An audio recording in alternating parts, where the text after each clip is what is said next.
নমস্কার বন্ধুরা, welcome to এসটিউনিক sports. বন্ধুরা, এই ভিডিওতে আমরা কথা বলবো একটু ইস্টবেঙ্গলকে নিয়ে। তো ইস্টবেঙ্গলের কিন্তু 2024-25 সিজনে প্রচুর টুর্নামেন্ট খেলতে হবে। সামনেই রয়েছে AFC tournament, next generation cup রয়েছে, সিএফএল রয়েছে, এছাড়া ডুরান্ড কাপ। এতগুলো টুর্নামেন্টের প্রস্তুতি পর্ব কিন্তু ইস্টবেঙ্গলকে শুরু করতে হবে। ইস্টবেঙ্গলের সিনিয়র দলের সঙ্গে সঙ্গে যুব দলকেও কিন্তু দারুণভাবে প্রস্তুত রাখতে হবে, কারণ দুটো জায়গাতেই ইস্টবেঙ্গলকে ভালো ফলাফল করতে হবে। সেই নিয়ে কি আপডেট বেরিয়ে আসছে, কবে ডার্বি ম্যাচ হতে চলেছে, প্রথম ডার্বির সম্ভাব্য ডেট কি বেরিয়ে আসছে, সেই নিয়ে কথা বলবো। এছাড়া একটুখানি ইস্টবেঙ্গলের বিদেশি প্লেয়ারদেরও আপডেট শেয়ার করে নেব আমরা এই ভিডিওতে। তো খুবই একটা ইন্টারেস্টিং ভিডিও হবে, শুরু থেকে শেষ পর্যন্ত দেখো। আর ভিডিও ভালো লাগলে সকলে একটা করে লাইক করে 500 লাইকের টার্গেট আমাদের পূর্ণ করে দিও। আর যারা চ্যানেলে প্রথমবারের জন্য এসেছো, মনে করে চ্যানেলটাকে সাবস্ক্রাইব করে তার পাশের বেল আইকনটাকে অন করে রেখো। অনেকেই ভিডিও দেখছো, সাবস্ক্রাইব করতে ভুলে যাচ্ছ। তোমাদের প্রিয় দলের সমস্ত আপডেট পেতে কিন্তু এখনই চ্যানেলটাকে সাবস্ক্রাইব করে নিও, তাহলে সমস্ত ফুটবল আপডেট, লেটেস্ট আপডেট পেয়ে যাবে। তো চলো আর দেরি না করে ভিডিও শুরু করা যাক। প্রথমেই যদি আমরা একটুখানি ইস্টবেঙ্গলের যুব দল নিয়ে কথা বলি, তো গত সিজনেও আমরা দেখেছিলাম ইস্টবেঙ্গল সিএফএলে দারুণ পারফরমেন্স করেছিল। বিশেষ করে ইস্টবেঙ্গলের আক্রমণ ভাগ এক একটা ম্যাচে বিরাট বড় বড় রেজাল্টেও তারা জিতেছিল। তো আক্রমণ ভাগ নিয়ে কিন্তু ইস্টবেঙ্গলের খুব একটা সমস্যা নেই।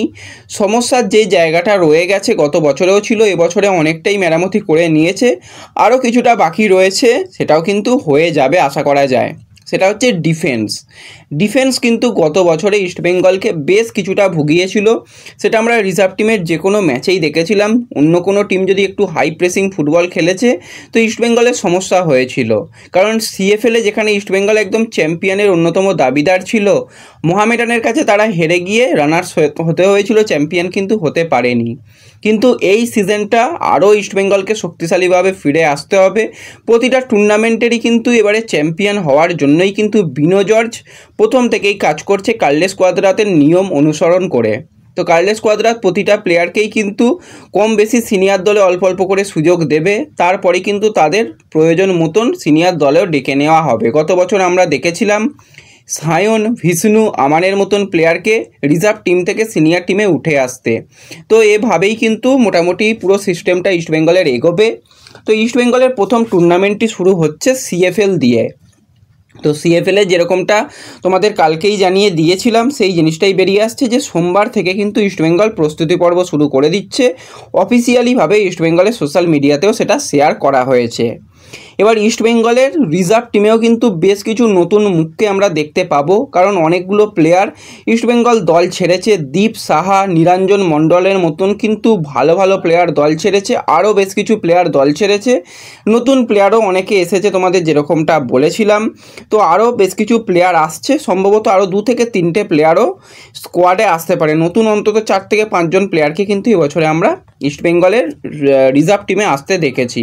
তো রিজার্ভ টিমকে শক্তিশালী করতেই হবে, কারণ 25 তারিখ থেকেই শুরু হয়ে যাচ্ছে টুর্নামেন্ট। প্রথম ম্যাচ কিন্তু দেওয়া হচ্ছে মোহামেডান স্পোর্টিংকে। তাদের প্রতিপক্ষ নিয়ে একটুখানি সমস্যা রয়েছে, সেই কারণে 25 তারিখেই আদৌ খেলাটা শুরু হবে কি না সেই নিয়ে একটু তো সমস্যা রয়েছে। আর ইস্টবেঙ্গল কিন্তু সিজনের প্রথম ম্যাচটা খেলতে চলেছে 28শে জুন। তাদের প্রতিপক্ষ হচ্ছে টালিগঞ্জ অগ্রগামী। কিন্তু টালিগঞ্জেরও বিরুদ্ধে অভিযোগ রয়েছে, তারা যদি ক্লিন শিট না পায় তো সেক্ষেত্রে কিভাবে কি ম্যাচটা করা যাবে সেই নিয়ে কিন্তু একটুখানি সমস্যায় রয়েছে। তো ইস্টবেঙ্গল কিন্তু মনতোষ চাগলাদার, সুব্রত মুর্মুর মতন প্লেয়ারকে সাইন করিয়েছে। এছাড়া যেরকমটা তোমাদের কালকে জানিয়েছিলাম, 2 জন নতুন প্লেয়ারেরও আপডেট এসেছে। চাকু মান্ডির মতন প্লেয়ারও কিন্তু ইস্টবেঙ্গলের রিজার্ভ টিমে যুক্ত হয়েছে। এর সাথে সাথে ইস্টবেঙ্গলের সামনেই রয়েছে ডার্বি ম্যাচ, কারণ একই গ্রুপে ইস্টবেঙ্গল এবং মোহনবাগান পড়েছে। তো সেক্ষেত্রে ডার্বি ম্যাচের যেটা সময় মোটামুটি জানা যাচ্ছে যে জুলাইয়ের দ্বিতীয় সপ্তাহেতেই কিন্তু কলকাতা লিগের প্রথম 2024-25 সিজনের ডার্বি ম্যাচটা হতে চলেছে। তো ডার্বি ম্যাচের যেটা ডেট জানা যাচ্ছে 13ই জুলাই কিন্তু বড় ম্যাচ আয়োজন হতে পারে। কোথায় হবে, কিভাবে হবে তার কোনো এখনও আপডেট নেই। শিডিউলও বেরিয়ে আসবে আশা করা যায়, 1 সপ্তাহের মধ্যেই কিন্তু শিডিউল চলে আসবে। তো তারপরেই আমরা বুঝতে পারবো, কিন্তু সম্ভাব্য যেটা ডেট বেরিয়ে আসছে সেটা হচ্ছে 13ই জুলাই। তো 13ই জুলাই থেকেই কিন্তু বলতে গেলে আমরা প্রথম ডার্বি ম্যাচ দেখতে পাবো। তারপরে তো আমরা বাকি টুর্নামেন্টেও ডার্বি ম্যাচ দেখতে পারবো, আইএসএলে ডার্বি ম্যাচ দেখতে পারবো। তো পরপর ডার্বি ম্যাচ কিন্তু এবছরও অনেকগুলো হবে। এর পাশাপাশি যদি আমরা কথা বলি ডুরান্ড কাপ নিয়ে, তো ডুরান্ড কাপ শুরু হচ্ছে 26শে জুলাই। তো জুলাই মাসেই কিন্তু ডুরান্ড কাপ শুরু হয়ে যাচ্ছে। আর ইস্টবেঙ্গলের এএফসির যেটা কোয়ালিফিকেশানের ম্যাচ সেটা দেওয়া হয়েছে 14ই আগস্ট যুব ভারতীতে খেলাটা হবে। তো ইস্টবেঙ্গলের সিনিয়র টিমের কিন্তু অবশ্যই প্রথম টার্গেট থাকবে এএফসি 14ই জুলাই। এবার 14ই আগস্ট এবার 26শে জুলাই থেকে কিন্তু ডুরান্ড কাপ শুরু হচ্ছে। এবার কিছু কিছু ম্যাচে হয়তো কোনো প্লেয়ারকেও খেলানো হবে এরকমটাই সিদ্ধান্ত নেওয়া হয়েছে, তা না হলে বাদবাকি ম্যাচে ইস্টবেঙ্গলের রিজার্ভ টিমকে খেলানো হবে। এবার গত বছরে যে টিমটার রানার্স হয়েছিল তারা কখনোই চাইবে না যে একদম খুব খারাপ রেজাল্ট হোক, তো সেক্ষেত্রে তারা ভালো রেজাল্ট করতে চাইবে। যদি সব কিছুর দিক কোচ বিচার বিশ্লেষণ করে তো সেক্ষেত্রে কিন্তু ইস্টবেঙ্গলের সিনিয়র টিমও কিন্তু ডুরান্ড কাপে নামতে পারে, তার সম্ভাবনা অনেকটাই রয়েছে। যদিও এখনও সেটা অফিসিয়ালি নয়, আগে শোনা গিয়েছিল যে রিজার্ভ টিম খেলানো হবে, কিন্তু যেটুকু আমার কাছে আপডেট এসেছে সেই নিরিখে যদি কোচ মনে করে তো একটা মিটিং তো হবেই। তো সেক্ষেত্রে কিন্তু ইস্টবেঙ্গলের সিনিয়র দলই কিন্তু ডুরান্ড কাপে নামতে পারে। তো এটা তো গেল সিএফএল এবং ডুরান্ড কাপ। এএফসিতে তো তোমরা জানোই যে 14ই আগস্ট ম্যাচ রয়েছে এএফসিতে। তো 3টে টুর্নামেন্ট গেল। এর সাথে সাথে নেক্সট জেনারেশন কাপও কিন্তু আগস্ট মাসে রয়েছে। তো নেক্সট জেনারেশন কাপ বিদেশের মাটিতে হবে, সেখানে গিয়ে ইস্টবেঙ্গলকে ভালো ফুটবল খেলতে হবে। সেইভাবে কিন্তু তারা প্রস্তুতি নিচ্ছে। বেশ কিছু রিলায়েন্স ফাউন্ডেশন ডেভেলপমেন্ট লিগে ভালো ফুটবল খেলা প্লেয়ারদের ইস্টবেঙ্গল দলে নিতে চাইছে, সেই জায়গাতেও কিন্তু ইস্টবেঙ্গল দল গঠন বেশ ভালো করছে। তো পরপর ইস্টবেঙ্গলের টুর্নামেন্ট, পরের সিজনে কিন্তু লাল হলুদ বাহিনীর অনেক টুর্নামেন্ট রয়েছে। আমরা আশা করি 2023-24 সিজনে তারা অনেক ভালো ফুটবল খেলেছে, একটা স্বপ্নের সিজন ছিল।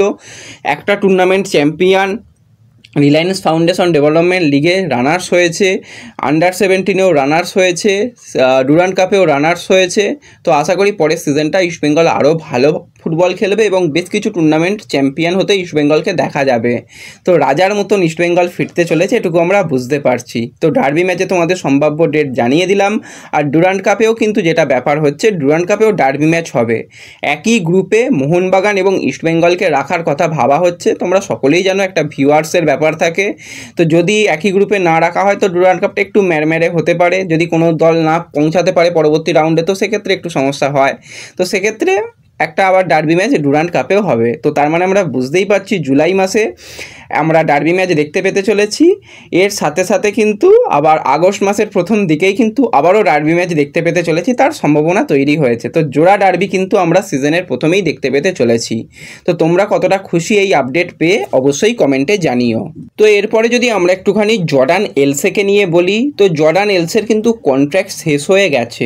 গত বছরে একদমই সে খেলতে পারেনি, ডুরান্ড কাপের ম্যাচের পরই কিন্তু সিজন আউট হয়ে গিয়েছিল। তো জর্ডান এলসেকে রাখা হয়েছিল কারণ কোচ তাকে পছন্দ করে নিয়ে এসেছিল। কোচের সিস্টেমে সে রীতিমতন একজন খুব ভালো চয়েস হতে পারে, কিন্তু তার ইনজুরির কারণে তাকে খেলানো যায়নি। এখন কিন্তু সে সম্পূর্ণরূপে ফিট হয়ে গেছে।